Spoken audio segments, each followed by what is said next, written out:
दोस्तों, आज की कहानी है एक गरीब शिव भक्त की। आप लोगों से अनुरोध है कि प्लीज मेरी कहानी को पूरा देखिए ताकि मेरा वॉच ओवर्स जल्द से जल्द पूर्ण हो जाए, और प्लीज मेरे चैनल को सब्सक्राइब भी कर लीजिए। तो फिर शुरू करते हैं। अंजू और श्याम दोनों ही मजदूरी का काम करते थे। रोज की मजदूरी से ही उनका घर जैसे तैसे चल रहा था।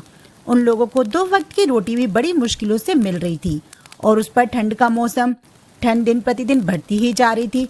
बेचारों के पास ठंड में पहनने के कपड़े भी नहीं थे।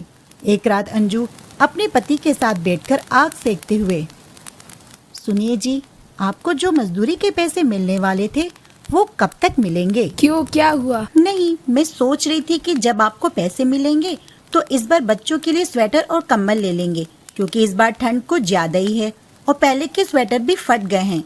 रात में पतला कंबल ओढ़ने की वजह से उन्हें ठंड लग गई है, जिससे दोनों को ही जुकाम हो गया है। अब मैं क्या बताऊं, रोज सोचता हूं कि आज कुछ ज्यादा पैसे मिल जाएं, पर जितना बोलते हैं उतना देते ही नहीं है। पता नहीं हमारी गरीबी कब खत्म होगी। पता नहीं भोलेनाथ अब कितनी परीक्षा लेंगे, कब सुनेंगे हम गरीबों की। दूसरे दिन सुबह होते ही पुराने स्वेटर अपने बच्चों को पहनाकर स्कूल भेज देती है और खुद फटी हुई पतली सी शॉल ओढ़ लेती है, और दोनों ही अपने अपने काम पर निकल जाते हैं। अंजू चाहे कुछ भी हो, कैसा भी मौसम हो, शिव जी के मंदिर जाना नहीं छोड़ती। वो काम पर जाने से पहले शिव जी के दर्शन करने गई।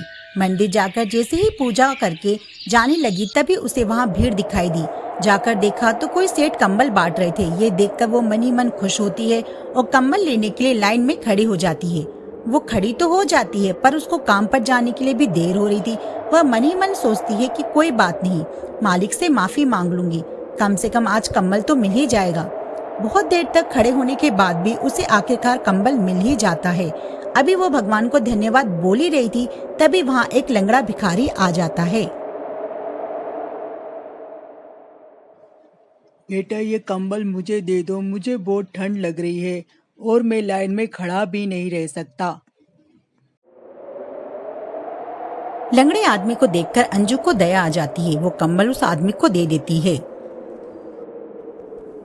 अंजू फिर लाइन में खड़ी हो जाती है, लेकिन तब तक कंबल खत्म हो जाते हैं। बेचारी अंजू को कंबल नहीं मिलता। वह भगवान से बोलती है, क्या शिव जी, एक कंबल जैसे तैसे मिला था वो भी छीन लिया? जैसी आपकी लीला, कहकर वो काम पर जाती है, किंतु उसका मालिक उसे देर से आने के कारण काम से निकाल देता है। वो बहुत विनती करती है, पर मालिक ने एक ना मानी। बेचारी दुखी मन से घर वापस आती है तो देखती है कि श्याम भी घर जल्दी से आ गया है। अंजू श्याम को सारी बातें बताती हैं। श्याम को अंजू पर गुस्सा आता है। देखो क्या किया तुम्हारे शिव ने, एक तो कुछ भी देते नहीं है, और जिससे 2 वक्त की रोटी मिलती थी वह भी छीन लिया गया। मतलब तुम्हारी पूजा पाठ से आज हमें भूखा ही सोना पड़ेगा। फिर दरवाजे पर खटखटाने की आवाज आती है। श्याम दरवाजा खोलता है तो एक आदमी सर पर बोझा लिए हुए खड़ा रहता है। वो श्याम से कहता है, सुनो भाई, मैं सामान बेचने निकला था, बहुत देर हो गई है और ठंड भी बहुत है। मेरे पास खाने का सामान है, पर बनाने की व्यवस्था नहीं है। अगर तुम मुझे खाना बनाने दो तो बहुत मेहरबानी होगी, मुझे बहुत भूख भी लग रही है। ठीक है भाई, श्याम ने अंजू से बोला। अंजू, ठीक है, लाओ बना देती हूँ। किसी की भी मदद करने में कोई बुराई नहीं है। अंजू उस आदमी के लिए फटाफट से खाना बनाकर परोस देती है। अरे वाह, खुशबू तो बहुत अच्छी आ रही है। आप लोग भी खाइए, मैं अकेले इतना सारा खाना नहीं खा सकता। वैसे आप लोग ने भी अभी खाना तो नहीं खाया होगा, आइए मेरे साथ खाइए। ये सुनकर अंजू और श्याम की आंखों में आंसू आ जाते हैं। कई दिनों बाद उन्होंने भरपेट भोजन किया था।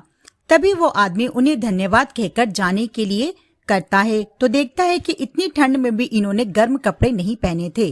वो कहता है कि इसमें कुछ कंबल और स्वेटर हैं, आप रख लीजिए। वैसे भी मेरे पास बहुत है, और आपने जो मुझे खाना खिलाया है ये उसके सामने कुछ भी नहीं है। तभी अंजू की नजर कंबल पर पड़ती है। वो कहती है कि ये तो वही कंबल है जो मैंने उस आदमी को दिया था। वो उससे पूछती है, आप कौन है? आपके पास ये कंबल कैसे आया? आपको कैसे पता कि हम आज भूखे हैं?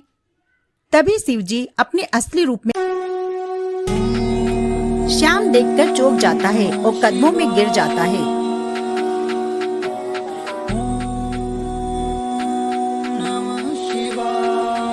भोलेनाथ, हे शंभू, मुझे क्षमा करें, मैंने गुस्से में आपको ना जाने क्या क्या कह दिया।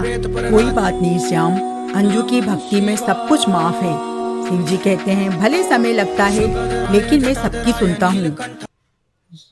ये कहकर भगवान गायब हो जाते हैं। उस दिन शिव जी की कृपा हुई, श्याम को अच्छे दुकान पर काम मिल गया और अब अंजू को भी काम पर जाने की जरूरत नहीं थी। उन्हें अब आसानी से 2 वक्त की रोटी मिल रही थी। अब उनके घर में खुशियां ही खुशियां हैं। सभी बोलो हर हर महादेव।